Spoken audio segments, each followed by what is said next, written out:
Hello, we're going to talk about the limit definition of a derivative to start. I know you may have already seen this before, but here is the way you define a derivative.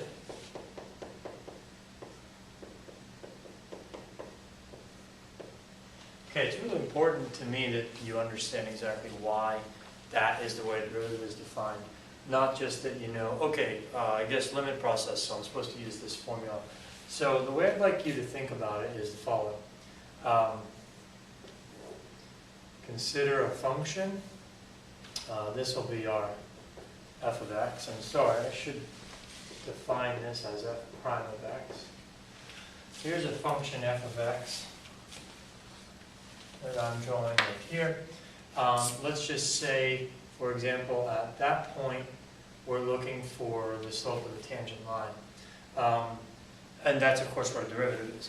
So what we're going to do is create a second point, and we're going to approximate the slope of the tangent line between these 2 points.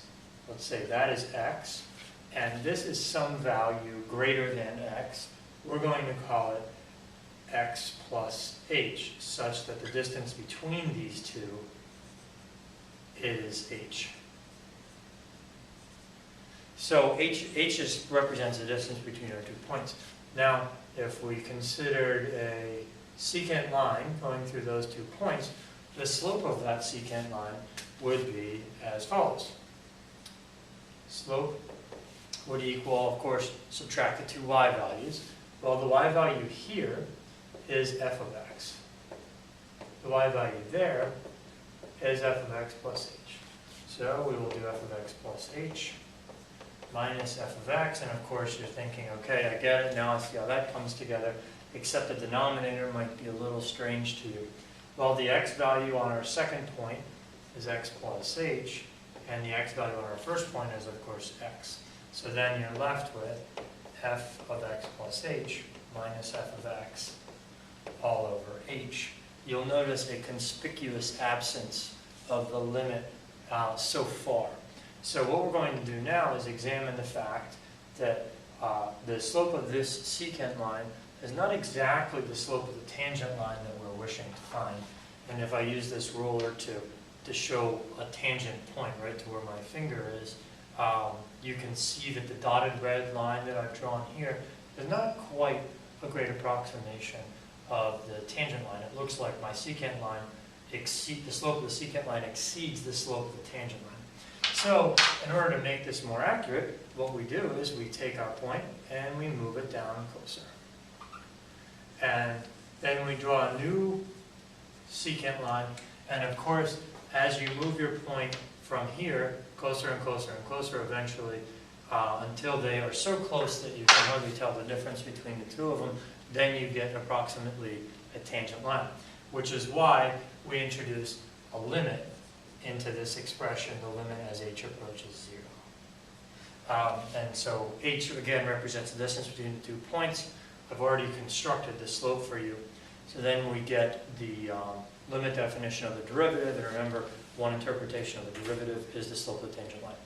So now let's take a very well-known function, linear function. Let's do, as an example, f of x is 5x plus 2. We should hopefully know the slope of the tangent line to 5x plus 2 instantly.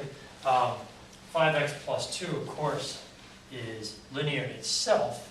So anywhere we go on that line, we should find the derivative is 5. Again, remembering the derivative is the slope of the tangent line. So now if we apply our definition, f prime of x is equal to the limit as h approaches 0 of f of x plus h minus f of x over h. That is, of course, f of x plus h, I was about to say, is, of course, this function with x plus h substituted into it.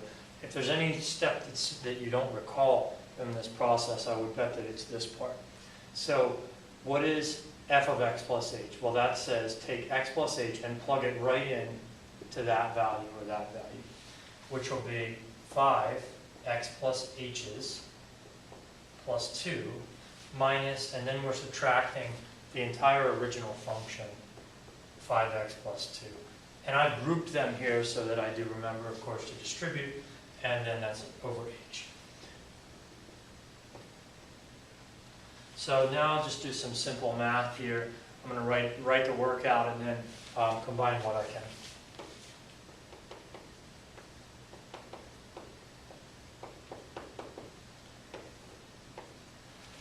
You can see that we've got 5x, 5x, 2, and negative 2, and we're left with 5h over h, which is, then if we consider the limit, 5h over h, that's the same thing, of course, as the limit as h approaches 0 of 5, which is just 5, and you can see obviously that the 5 didn't matter.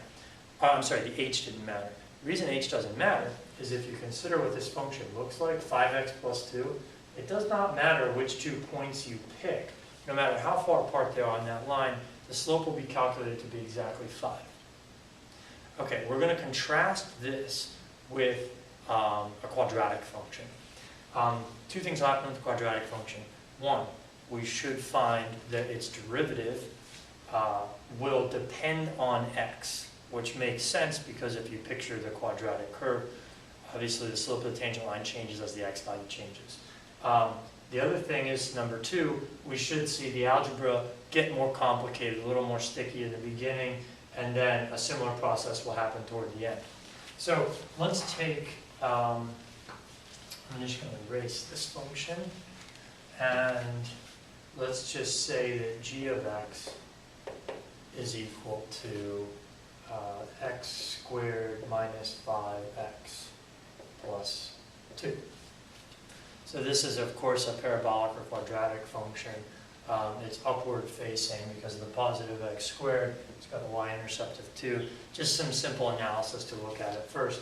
Now f prime, I'm sorry, I say f prime, g prime. And I'm not going to write out the limit definition again as I did here. I'm just going to start substituting directly in. So take x plus h and substitute it in. You'll find that that'll become x plus h squared minus 5 times x plus h plus 2. That's just g of x plus h. We're going to subtract from that the original function g of x. Might look a little strange to you, but we've taken x plus h and we've substituted it in to the function g of x. That's the first 3 terms. After that, we've just subtracted the original function, and of course we'll divide by h. You may notice that I left off my limit, and that was unintentional. So g prime of x. Okay, so now we're going to do the algebra. And here, as I said before, it will be a little bit more sticky, but it's not that big of a deal. Don't forget the limit. X plus h squared is x squared plus 2xh plus 2xh plus h squared minus 5x plus h.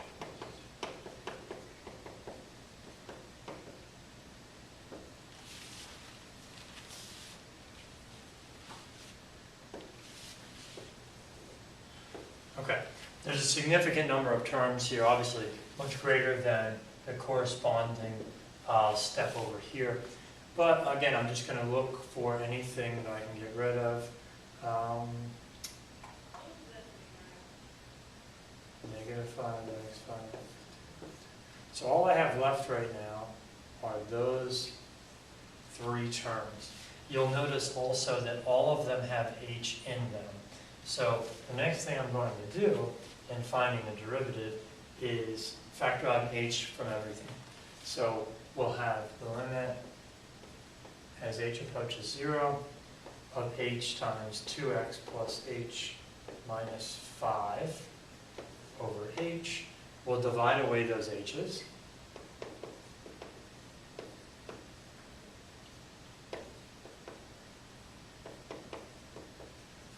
you to think about why you actually are allowed to divide those h's away. If you think about it, if somebody was to say, what would happen to this when h gets close to 0, you may be inclined to start substituting h, or 0 in for h. You'd find 0 over 0, which would tell you, oh, this thing's undefined when h is 0. But remember that limits don't consider what happens at 0, or at the point, in this case 0. What they're more worried about is the behavior around that value. So we can divide h over h out, even though in this case it would create a removable discontinuity if we were to graph this as a function of h. Okay, now lastly we let the limit approach 0, we get 2x minus 5. Okay, that is the derivative. So I told you there'd be two different things. The first different thing was, of course, the fact that the algebra was a little more complicated. The second thing was, when we took the derivative of a linear function, we found that the linear function had a constant derivative, 5. Of course, there was no x value involved in this. What that said is, no matter what point you're considering to find the slope of the tangent line, it'll always be 5. The slope of the tangent line will always be 5. Versus g of x being quadratic, we find that the slope of the tangent line is 2x minus 5. In other words, it's telling you, if you were to ask someone, what's the slope of the tangent line to this, the first thing that somebody hopefully would say to you is, well, what's your x value? So if I could draw a little picture of this, it might look something like that. Very rough sketch, maybe not even correct, but it's certainly parabolic and has a positive y-intercept. Yeah, I could already see different things that are wrong about it, but go with it for now. The point is that this derivative depends on where you are. And you can see the further over you go, how much higher, if I use this ruler again, how much higher the slope of the tangent line gets. It gets steeper and steeper and steeper as you go further to the side of the parabola. And by the way, if you were to go back, you'd hit a place where you have a horizontal tangent, meaning 0. And then if you go further and further and further ahead, behind, to the back, you get a very negative slope. By the way, its horizontal tangent line on my graph is here. If you look at the equation, when would this equal 0? So give this a second, maybe 10 seconds. Consider what x value, name the x value for which the derivative would be 0. So if you just set this equal to 0 and solve, you'll find that it's 2.5. So at approximately an x value of 2.5, so let's say on my graph now this is 2.5 to make my graph seem a little sweeter. Now we see right there the slope of the tangent line is approximately 0 at that point. So there's a couple different things happening here, but it's all based on a very simple calculation of slope. And please try to keep that in your head as you go through these derivatives. You'll be exposed to shortcut versions of all these differentiation rules, but most important is that you keep in your head the idea that derivatives are slopes. And later in the year, we'll see the totally opposite side of that coin. And if you don't know what I'm saying, you'll see soon. Okay, sounds good.